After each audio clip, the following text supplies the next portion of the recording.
"Do you believe in karma?" That's what he asked me the day I saw him again after years, after lives. And I laughed because karma was a joke for people who hadn't lived with guilt so heavy it broke the soul. I used to be a monster, a rich, privileged brat hiding behind wealth and bloodlines. He was my bodyguard, Miles, assigned to me like a collar, and I treated him like one. Cold, commanding, distant. I locked him up not literally, but in every way that mattered. His choices, his freedom, even his smile. I destroyed it all. And when the car exploded in that alley in New York taking us both, I thought that was it. But the universe, it had other plans. This time around, I woke up as just Julian. No mansion, no dynasty, just a struggling bookstore owner with chronic nightmares and a hollow in my chest I couldn't name. Until one rainy Thursday, when he walked through my door, Miles, alive, reborn, real, and I knew. Every cell in my body remembered what my mind had long buried. He didn't recognize me. Not yet. He was an ex-Marine now, freelance security, newly moved into the area. He came in asking for a book on trauma recovery for a client. And just like that, I was 15 again, looking into those same unreadable eyes. "I'm Julian," I said, trying not to tremble. He offered his hand. "Miles, of course you are." Days passed, then weeks. He kept coming back. Once for a book on philosophy, another for a poetry reading I hosted. And then one night, my register crashed and I found him crouched behind the counter, fingers dancing over wires, rebooting the system like he'd lived in the circuits. "Used to do tech recon. Old habit," he said. And I said, "You always show up right when I need saving." He glanced up. "That's what I'm good at." I swear my heart forgot how to beat for a second. We started walking home together. Small talk at first, then long talks about trauma, memory, the strange weight of dreams. I never told him who I used to be, but he confessed one night, in that hushed tone you use at 2 a.m. with people who feel like home. "Sometimes I dream I'm trapped," he said. "Not in a cage, in a role, like I'm protecting someone who doesn't deserve it. But I can't stop. I love him, even if he never saw me." Couldn't breathe. "Miles," I whispered. "What if he does now?"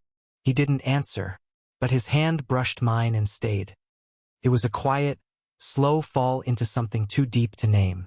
He fixed my leaky ceiling. I memorized the shape of his scars. He made me coffee in the morning. I wrote his favorite poems into the margins of my books. But guilt has a voice. And mine was screaming, because I remembered everything. How I kept him from his family. How I controlled his every breath in our past life. How I ordered him around like a thing, not a person. How he died saving me even after all that. And he still had no idea. One night, I stood on the fire escape outside the apartment, shaking in the cold. He followed. "You're hiding something," he said, voice low. "I feel it every time you look at me like I'm about to disappear." "I don't deserve you," I choked. "Not in any life." He stepped closer. "That's not your decision to make." "I hurt you," I whispered. "Before. I locked you in a life you didn't choose. I used your love like a shield. And now, you're here, and all I want is to hold you. But I can't even look at myself."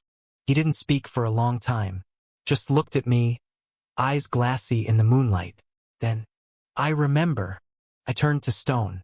"Not everything," he said, "but flashes, feelings. The way I used to ache when you called me by my last name. The anger, the fear, and the love too. That twisted, impossible love." I collapsed against the wall. "I'm sorry," he gasped. He took my face in his hands. "I know, and I forgive you. But that doesn't matter unless you forgive yourself." I sobbed. "How can you still want me?" "Because I was never trapped by you, Julian." I stayed, even when I could have left. I stayed because I saw the boy under the cruelty. And now I see the man trying to be better. His lips brushed mine, gentle, hesitant, honest. And I melted. Things weren't perfect after that. Healing never is. But he moved in slowly, one shelf at a time, then a toothbrush, then a drawer. And one morning, I found him curled in my bed, shirtless, snoring softly with a novel pressed to his chest, and I realized I had everything I never knew I needed.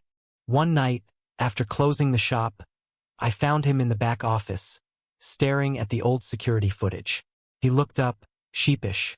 "I like watching you when you're reading alone," he said. "You're at peace. It makes me feel like I did something right." "You did everything right," I said, wrapping my arms around him. And then he said something I'll never forget. "In this life," he whispered, "it's my turn to keep you safe." I laughed, blinking back tears. "From what?" He leaned in, eyes burning. "From yourself." We never needed grand gestures. Just late-night ramen, shared playlists, gentle hands tracing old scars.